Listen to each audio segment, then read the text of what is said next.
Ditunjuknya Kuntadi sebagai Jampitsus baru menggantikan Febri Adriansyah ini berarti kasus korupsi yang menyeret ex-Jampitsus akan ditangani langsung oleh mantan bawahan Febri.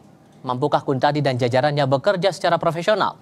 Sementara itu, dari pantauan tim liputan Kompas TV di lapangan, kembali ada aksi unjuk rasa. Ini dia di depan Gedung Kejaksaan Agung Jakarta Selatan yang menuntut penangkapan dan transparansi atas kasus yang melibatkan mantan Jampitsus Febri Adriansyah.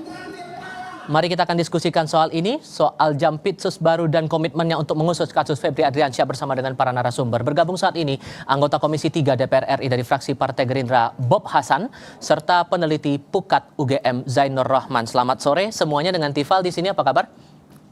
Selamat sore. Selamat sore. Terima kasih semua sudah bergabung dalam diskusi kami kali ini. Mas Zainur, saya mulai dengan Anda dulu. Setelah ditunjuk akhirnya Kuntadi yang pernah jadi Dirdik Jampitsus bawahannya Febri Adriansyah sekarang jadi Jampitsus. Sejauh mana optimisme Anda mengusut Jampitsus yang baru ini bisa mengusut kasusnya Febri? Ya, pesimis ya. Bayangkan Dirdik menjadi Jampitsus ketika waktu itu FA-nya sebagai atasannya. Kalau perkara-perkara yang diduga terkait dengan FA itu adalah perkara-perkara yang ditangani oleh kejaksaan, pertanyaannya apakah yang sekarang menjadi Jampitsus baru ini tidak memiliki keterkaitan? Ini kan lagi-lagi problem potensi konflik kepentingan. Kita susah untuk dapat memastikan bahwa pejabat-pejabat yang baru ini memang tidak memiliki keterkaitan dengan kasus yang sedang ditangani ini. Sehingga sekali lagi, apapun mekanisme yang ingin coba disampaikan oleh kejaksaan, publik mengalami kesulitan untuk memahami dan publik susah untuk diyakinkan bahwa ini memang benar-benar profesional, independen, bebas dari konflik kepentingan. Misalnya dari indikator tidak ditahannya FA. Dari zaman dulu sampai sekarang, kejaksaan itu kalau tangani perkara korupsi selalu dilakukan penahanan kepada tersangka. Silakan cek tersangka-tersangka kejaksaan itu kalau tipikor selalu ditahan.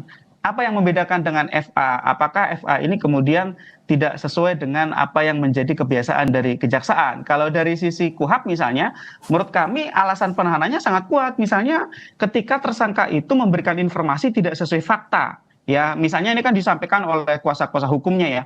Sudah ada sedemikian rupa upaya untuk mengaburkan harta itu di aku-aku milik DR. Di aku-aku kemudian punya yayasan, punya satu usaha untuk membangun satu proyek di Kalimantan dan seterusnya. Itu kalau dari sisi hukum acara pidana, dari sisi KUHAP, itu seharusnya sudah menjadi salah satu hal yang menjadi dasar bagi penyidik untuk melakukan penahanan. Belum lagi kita bicara FA pengaruhnya sangat besar, sangat mungkin untuk mempengaruhi saksi, menghilangkan alat-alat bukti, melakukan tindak pidana lagi dan seterusnya. Gitu, Mas Tifal. Oke, ini sudah ada pengalaman 6 tahun sebagai Febri ini punya profil sebagai Jampitsus 6 tahun, Mas Bob. Kemudian kasus ini diusut oleh Dirdiknya waktu itu. Sejauh mana Anda menaruh optimisme kalau kemudian ada analisis dari Mas Zainur kayaknya agak meragukan nih bakal tuntas kasus ini. Kalau Anda gimana, Mas Bob? Ya, saya cukup sepakat dengan Mas Zainur ini. Tapi sebelumnya saya ingin juga menjelaskan bahwa kedudukan saya memang sebagai anggota Komisi 3. Tapi kemudian jangan lupa sebelum saya menjadi anggota Komisi 3 atau DPR, saya adalah praktisi hukum yang menangani klien saya di Jiwasraya dan Asabri.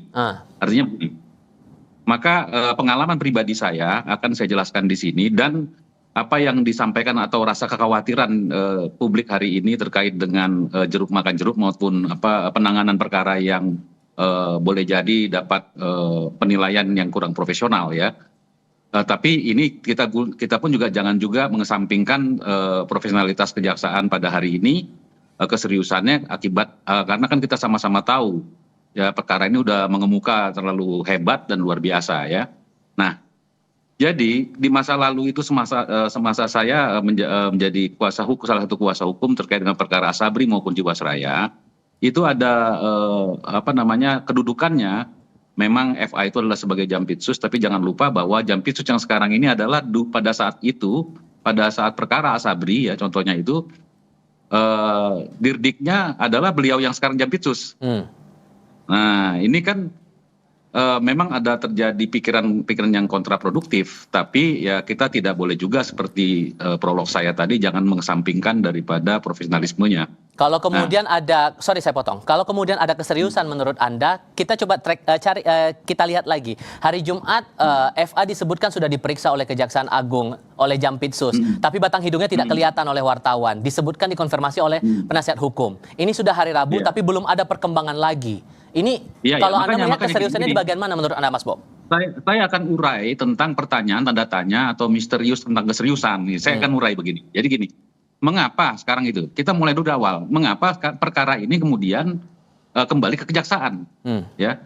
Nah, maka temuan atau bukti-bukti yang ditemukan oleh Kortas Tipikor Polri kemarin itu dialihkan ke kejaksaan karena memang berkas perkara seluruhnya TPPU ini kan bukan pidana pokok.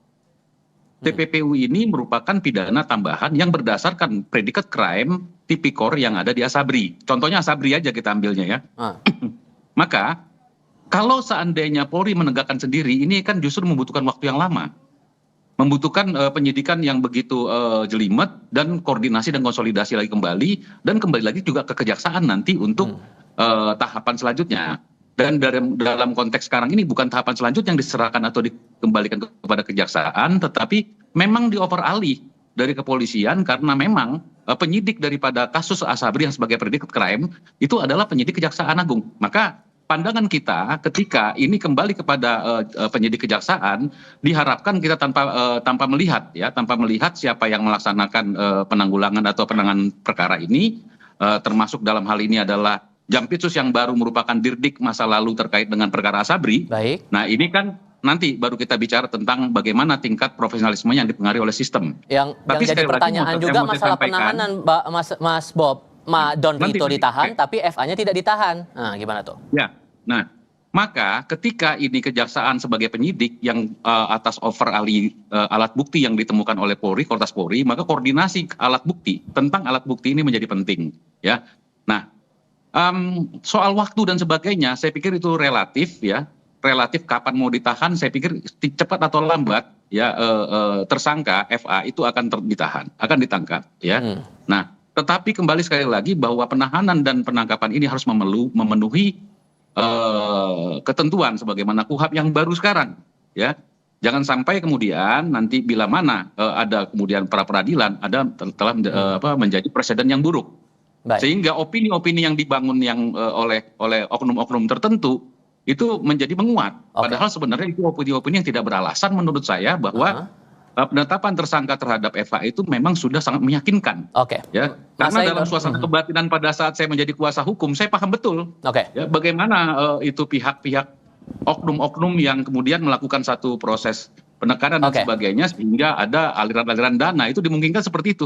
Mas Zainur, karena itu pandangan dari Mas Bob. Terlebih lagi udah ada komitmen membentukkan tim 9 untuk pengusutan kasus yang FA ini. Kalau kemudian Anda masih meragukan Mas Zainur, hal apa lagi yang perlu ditunjukkan oleh Kejaksaan Agung bahwa ini serius? Perlukah ada pihak lain menurut Anda mengusut kasus ini selain tim 9? Ya, yang paling penting ini kan penegakan hukum dalam situasi tidak biasa ya.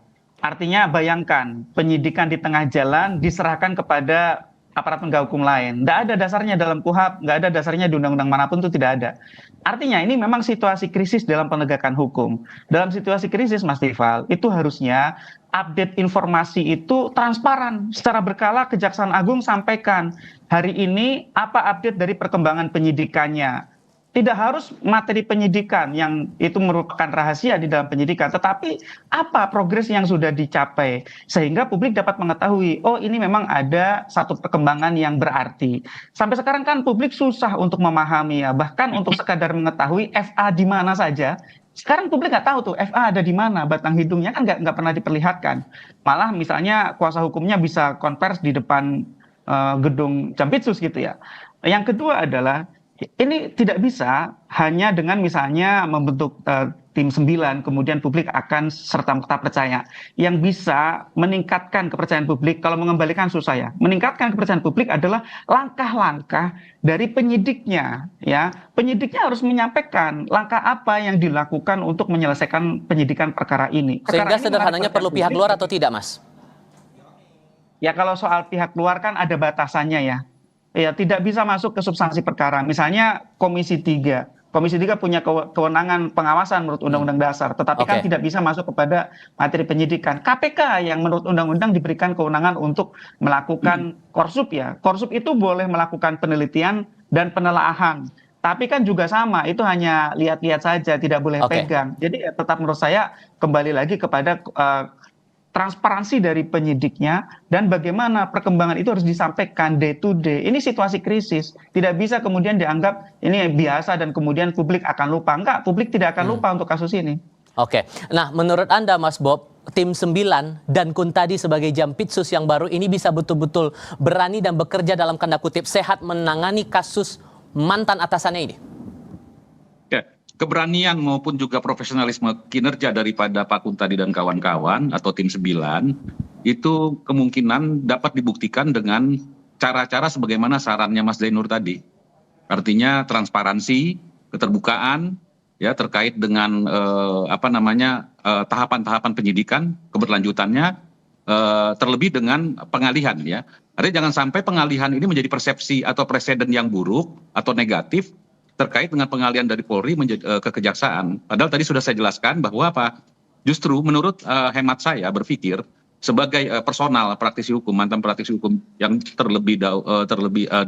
dahulunya saya sebagai salah satu kuasa hukum ya.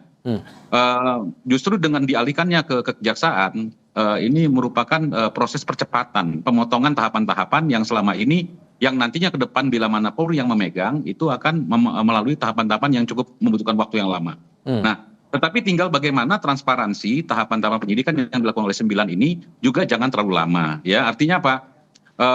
Penetapan tersangka yang biasanya dalam extraordinary crime seperti atau sebagaimana tipikor ini tidak dibutuhkan waktu lama-lama, bahkan lebih dari cepat daripada 1 kali 24 jam untuk dilakukan penahanan, ya kan? Nah, soal bahwa dugaan-dugaan apa segala macam itu kan dibuktikan di pengadilan. Tetapi ketika penetapan tersangka yang sudah disertai oleh alat bukti yang terpenuhi sebagaimana ketentuan yang berlaku, itu sudah barang pasti jaminan yang tidak perlu lagi kita ragukan atau dikhawatirkan untuk adanya upaya hukum terkait dengan peradilan dan sebagainya. Terakhir Mas Zainur, dengan sepak terjang Kuntadi pernah menangani kasus Tata Niaga Timah, kemudian BTS, Kominfo, ini kan kasusnya cukup mentereng juga. Kalau Anda melihat kasusnya FA ini, sejauh mana Kuntadi harus memberikan buktinya kepada publik? Tidak ada yang meragukan kapabilitas personal, termasuk Jampitsus baru atau tim 9. Tapi yang diragukan publik adalah independensinya.